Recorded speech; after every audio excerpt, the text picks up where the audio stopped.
Does armor belong in Call of Duty Zombies? Is manual plating just another warzonification of the mode? What if I told you armor wasn't all that bad? What if there were benefits to having armor within the game? Let's open up our mind and discuss the mechanics behind armor in Zombies. But before I defend armor, let's talk about why people don't like armor in the first place. First and foremost, it's from Warzone, which in my opinion is not a valid argument. Because if a mechanic is bad, we should be able to articulate why, no matter where that mechanic comes from. But apart from that superficial reason, the biggest reason I feel people don't like armor is because it makes the game too easy. You're able to take many more hits from zombies, it's very forgiving, it makes the time to die very, very slow, and when you only used to take 5 hits in previous zombie games in order to go down, being able to tank 12, 13, 14, 15, however many hits with armor, it's a crazy jump from what we had before. And then there's the comparison to the shield, where the shield was a map-specific buildable that added to the lore and the story of the map, and yes, it added an extra level of depth of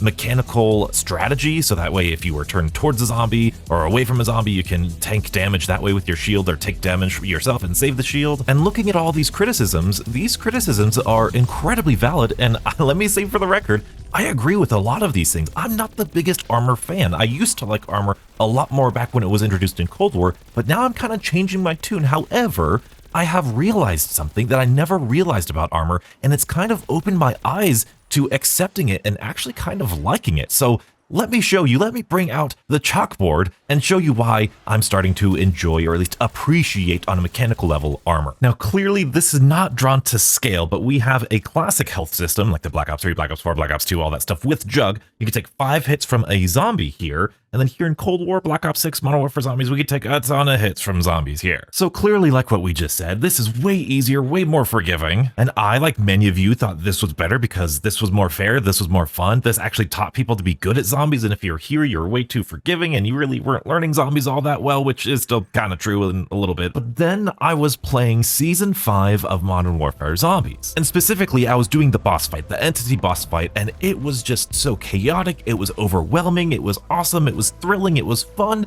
and I realized, you know, there were manglers and mimics and all these zombies, armored zombies, super sprinters, they were all coming after me, and I realized this could never, ever be as intense or as chaotic or elicit the same emotion as it would if we had a traditional Black Ops 3, Black Ops 2 classic health system. And here's hopefully a useful visual for you. In the classic health system, if you go up against a mangler like on Gorod Krovi, they're gonna do extra damage to you than a normal zombie. They're gonna do 2 or 3 hit points. Like I said, it's not to scale this, and it doesn't necessarily need to be a mangler. It could be some other boss zombie or something like that. But if they're doing extra damage, if manglers and megatons and mimics are doing all of this extra damage to the player, in a classic system, you are limited. As a developer, you're limited to how many of those things can be on the map at once. Instead of a megaton, think of maybe like a Margwa from Black Ops 3. You know, they really hit you hard. You come by, they ground slam you, they're a one-hit kill if you don't have Jug. You can only handle 1, maybe 2 Margwas at a time. So naturally, like the good game balancing they do, you really do only face 1, maybe 2 Margwas at a time in Black Ops 3. But in Cold War, Modern Warfare Zombies, and I'm assuming Black Ops 6, we're gonna have such a different cast of boss zombies. And like the example I gave here in Modern Warfare Zombies, I had mimics and manglers and zombies and all this stuff. The likelihood that I'm gonna get hit 15 times from a zombie isn't all that high unless I really get stuck. What's more likely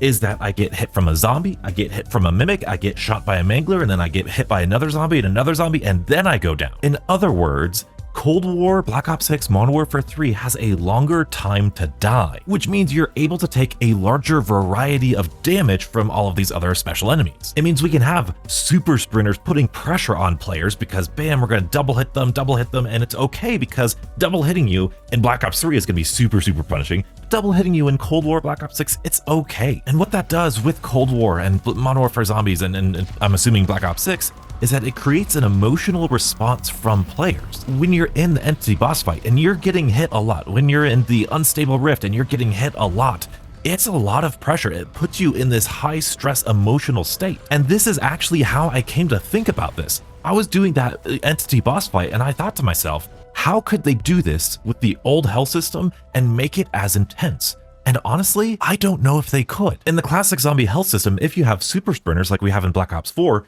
and they double hit you once, twice, you're done. If you spam mimics and manglers, they're gonna hit you once, twice, you're done. And with how intense that boss fight is, with how close quartered the islands are, you're a dead man in the old health system. You need this extra health because of how aggressive and how many zombies and how many special enemies there are. When you look at the boss fights in Black Ops 3, you don't see as many zombies. Yes, they're intense for sure, but they're not spamming manglers and mimics and all of these different bosses at you. There is an emotional intensity behind this health system, but genuinely, that could all be personal preference. Even with that in mind, I still kind of prefer the classic health system. I am really not a big fan of spamming boss zombies. I really don't like fighting manglers anymore. I'm done with mimics. I don't like those really tiny special enemies. I love the Megaton on something like D Machina because when he's there, he does so much damage that he forces you to focus on him as a threat. I love this style of boss zombie way more than I like a mimic or a mangler who will do more damage or who will be more frequent in the enemy roster, but that doesn't deal as much damage. It just doesn't feel as special. I like it when things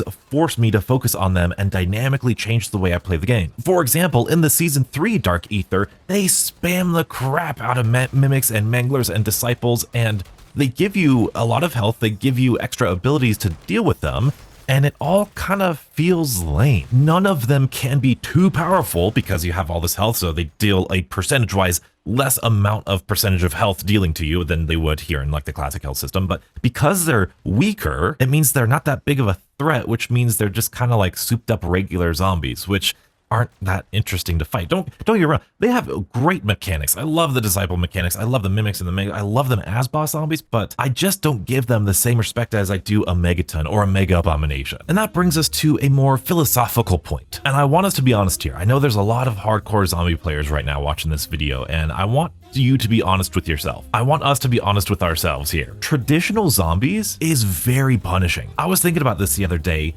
There's not a lot of other games where if you fail once or twice or 3 times that the game is over. Even something like Dark Souls or Cuphead or, one of the more skill reliant games, it just sends you back to a checkpoint. But in zombies, you go down without quick revive or you go down 3 times so you don't have a self revive again, your game's done. That's a very punishing gameplay loop. And I'm in the middle of scripting and writing out a how to train guide for Black Ops 6. And I realized that when I was learning how to train in Black Ops 3, when I would fail, when I would get cornered or make a bad mistake, I could realistically only fail 3 times per game of zombies. 3 quick revives and I'm done. And then Black Ops 4, 3 self revives and I'm done. And then you take that and you look at the multiplayer, and when you fail in multiplayer, you die, right? So how many times do you die in multiplayer? Well, 10, 15, 20 times you're failing in the multiplayer in every 10-minute match? Whereas in zombies, you're playing for an hour. So you have hold on, I can actually draw this out better. In multiplayer, you can fail 10 times in 10 minutes. Whereas in zombies, if you're playing for an hour, you might only fail 3 times or less. And failure is very important in learning a game and learning how to get better because it teaches you what you can't do. And this is when I realized Cold War zombies, Modern Warfare zombies, when we have a larger health pool, when we have a slower time to die, it means we can use field upgrades, equipment, kill streaks, all of these things to save us from that failure, from that mistake without costing us an entire down. And even if we do go down, we could buy some self-revives, we can get back up. And so players are able to fail more in Cold War zombies, and thus they're able to learn more. It provides them with more opportunities to say, oh, I made a mistake, and then recover from that and continue playing. Which, of course, to the hardcore fans that we've gotten used to, the Black Ops 2, Black Ops 3, the regular health system, that sounds like such an easy thing for us because when we did fail, we did only have the 2 or 3 times per game if we got back to quick revive in order to learn. So it was harder to learn back in the day, but now it's easier to learn. And I think that is very important because even when back in the day, when I was learning zombies in Black Ops 3, when I first went down, I basically quit the game and I said, all right, that's it for me. I'm not going to get back up. I'm not going to get my perks. I'm not going to go back. I'm not going to try because failure was such a harsh punishment that I was like, all right, well, the game's basically done. But in Cold War, Modern Warfare Zombies especially, if you go down, it's less punishing. They don't even take away all of your perks. They take away a lot of your perks. And in Modern Warfare Zombies, they only take away a self-revive, which I think is very needed for that game. Otherwise, that would be so punishing. But having armor and a larger health pool allows players to go, oh, I made a mistake. Let me use my Frost Blast. Okay, I'll get out of here and try not to make that mistake again. That's why so many players love learning within Cold War. But that's also the exact same reason that I'm going to recommend, sure, practice in Cold War, get used to the mechanics, but once you want to become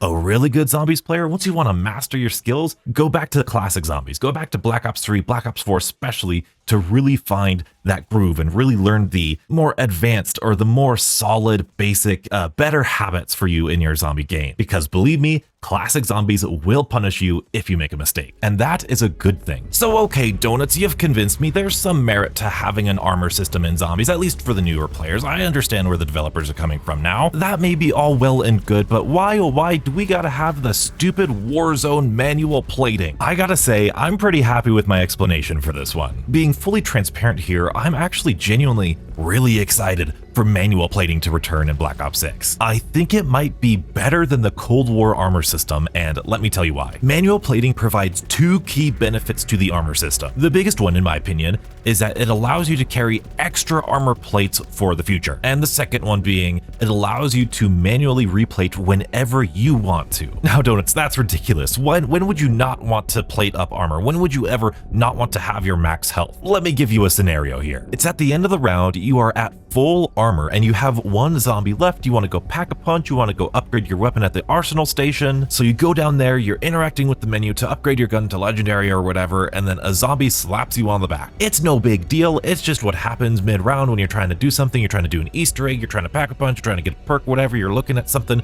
Well, a zombie hits you for like nothing health. You get a tiny little chunk of your armor taken off, but that's it. Do you really want to use an entire armor plate just for that tiny little bit of armor? The answer to me is no. A brand new plate of armor is really only worth it if you're more than one armor plate down. Otherwise, you're basically wasting part of that armor plate. Maybe this visual will help you see what I mean here. We've got 3 full plates of armor, and then say we get hit by a tiny little piece, like a tiny zombie right there, and a little chunk of our armor gets off. Do we want to spend a whole entire other armor that could heal this much armor just for this tiny little piece right there? Absolutely not. And what would happen in Cold War is it would automatically give you that armor back if you walked over armor. So you've essentially just wasted this entire section of that armor plate. And especially if you're still doing things mid-round, if that zombie hits you again, then you're just back down to where you were before you even armor plated. And I know people are worried about the animation, like, oh, I don't want to be knocked off from my ADS in order to do the armor plate animation. First of all, I'm sure Speed Cola will have some sort of augment that'll speed up the armor plating just like it does in Modern Warfare 3. But secondly, the fact that we're able to carry additional armor is absolutely game-changing, and nobody's talking about this for some reason. There have been many times in Cold War where I am out of armor,